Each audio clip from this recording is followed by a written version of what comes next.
See, I'm gonna see if there's even room on my phone to do this. Um, but and also half my face is like numb from the dentist, so it might be weird. But anyway, I just wanted to say something about I just seen this video of Kim Iverson interviewing somebody about 9/11 Building 7, and I don't know, I just have to comment because there's so all the comments on her video are just so like, oh my God, thank you, Cam. Thank you for talking about this. And like, yeah, it is great that she's talking about it, but we shouldn't set the bar so low, that just like, oh, if a blue check even talks about it. How about like there's millions of people who know the truth, so maybe we shouldn't be like so like cucked and simping just because one blue check even asks us about it, even when they're still gaslighting us.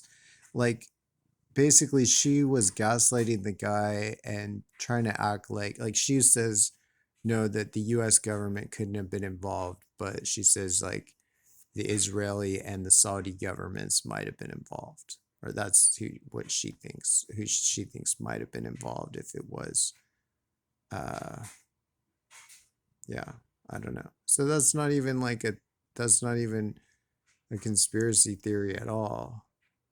Anyway, it's just nonsense. Like the idea that the US government would go to such lengths to cover up some attack against it by other governments, like it's just nonsense. It's nonsense. It's gaslighting. Like it makes you stupider to like listen to somebody say shit like that, especially if you try to treat it like it's not gaslighting, like it's not idiocy.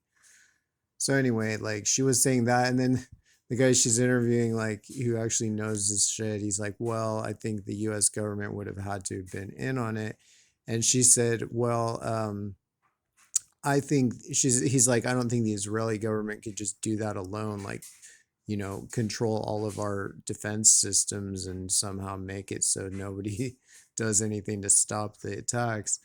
Like, and she's like, "Well, but I went to the airport in Israel, and have you been to that airport?" Because and she gets all emotional. She's like all into this story about how she went to the airport and they have like 3 levels of security. So I think they're pretty advanced. Like, oh my God. Like I can stand her annoying voice when she's like making sense, but anyway, and then she was also saying, she says, I think like I'm not blaming Israel for doing this.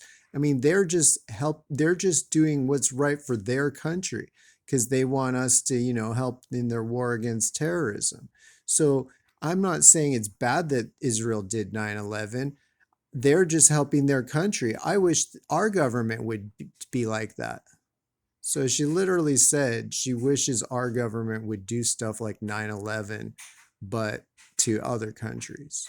But she says she cannot fathom that anybody in our government really, or certainly any like large amount of people, would do anything against our own citizens, even though it's like well documented how many trillion times they have like just like done experiments like spraying crap on cities just to see what happens, or doing like the Tuskegee experiments, or all kinds of like straight up just poisoning people just to see like how fast they die type of shit. um so anyway, and then she knows all about all this COVID stuff, but she's still like, oh, the government wouldn't hurt its own. It's like she's just shilling, she just has a commitment. I think, her family was like, so, refugees from some socialist country. Chances are they were rich. They got knocked down off their pedestal by some socialist revolution. And so they became part of the,